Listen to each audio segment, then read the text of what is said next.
Welcome to JSA TV, your virtual newsroom for telecom professionals. Joining me here today at Telecom Exchange West in Denver, I'm honored to have my dear friend, Mr. Erick Contag. He's the COO of GlobeNet. Erick, welcome to JSA TV. Good morning, Jamie. Thank you very much. I'm honored to be here with you. Oh, thanks for coming and enjoying, and I know you're speaking later today on one of our CEO roundtables, so we're really thrilled.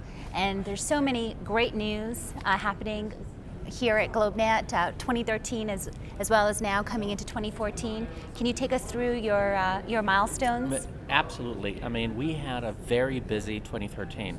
We started off the year by completing our new subsea cable that connects Bermuda with the United States. We were pioneers in the technology that we use. We were pioneers in the amount of capacity that cable can carry.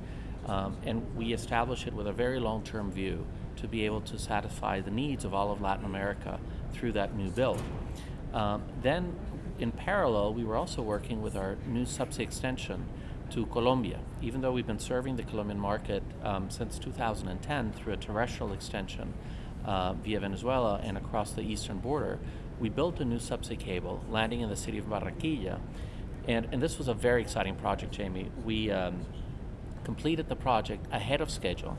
We landed a brand new cable system, and we were able to deliver to our anchor tenant, UNE, the capacity that they needed to grow their installed base of 4G and 4G LTE customers. So it was very, very exciting.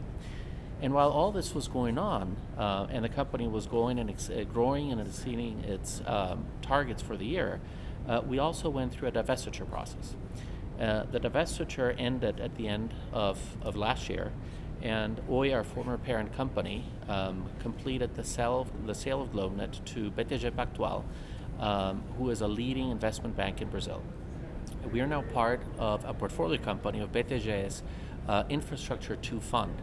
This is a long-term fund that focuses, let's say, on investments such as, let's say, GlobeNet or roads or others. So there's a very long-term commitment for the asset. Tied to that divestiture is also a long-term contract with Oi as our anchor tenant in Brazil. So it's like the best of both worlds, yes. Right? So we're very excited about this. This is BTG's first entry into the telecom space. We are an ideal company. We're an infrastructure company, so we fit right into that infrastructure fund. And I believe that looking at the future, there's opportunities for both organic and inorganic growth as part of now the new BTG family. So starting this year, GlobeNet is a fully independent international carrier, right? So what does that mean, to be fully independent? I know outside of Brazil, GlobeNet for years, ever since I've known you, has always been the carrier's carrier neutral company. What does it mean now for your relationship even inside Brazil?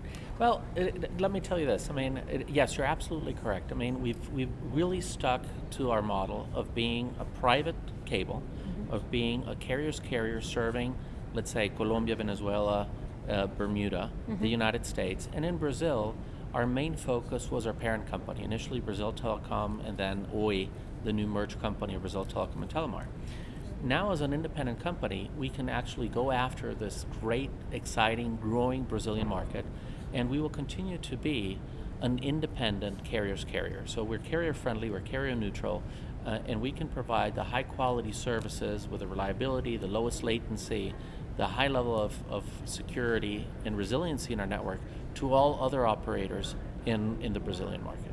And you're absolutely right about Brazil being such an emerging new marketplace for the telecom industry, with World Cup at our door these days, and there's so many new and exciting. Of course, you have financial exchanges there as well, and it's a great destination in and out of the country. Absolutely. I think there's a couple of things that we do very, very well. I mean, on the financial side, we have established some key partners that actually use our ultra-low latency services to connect the exchanges, the stock exchanges in São Paulo, Bovespa, as well as the exchanges in the United States. So we have today absolutely the lowest latency route between those exchanges, and for the high-frequency traders, it's the solution to go with. On the video side and the emerging media side, the fact that we have two very large events coming up in the Brazilian market is very exciting. And we have the World Cup coming up in June, and we have partnered with our former parent company, Oi, to provide, let's say, international end-to-end services for the event. And we're very pleased to have some of the world's leading carriers already that have signed up with us, and they've entrusted GlobeNet with their services, their real-time soccer services. And one thing that you need to keep in mind is that from an international event, the World Cup is absolutely fabulous. Everybody for a month is watching every single event. It's the largest event in the world. And then a couple years later, we're going to have the Olympics in Rio. So we hope that with the experience and the delivery that we will have this year, we're going to be in a fantastic position to do the same or better even for the Olympics in 2016. Well, so much exciting news coming up, and what a wonderful past couple of years it's been for you. For more information on GlobeNet, go ahead and check out globenet.net. And thank you, Erick, for joining us again here on JSA TV. Jamie, thank you very much, and I'm very excited to be here. And thank you, viewers, for tuning in.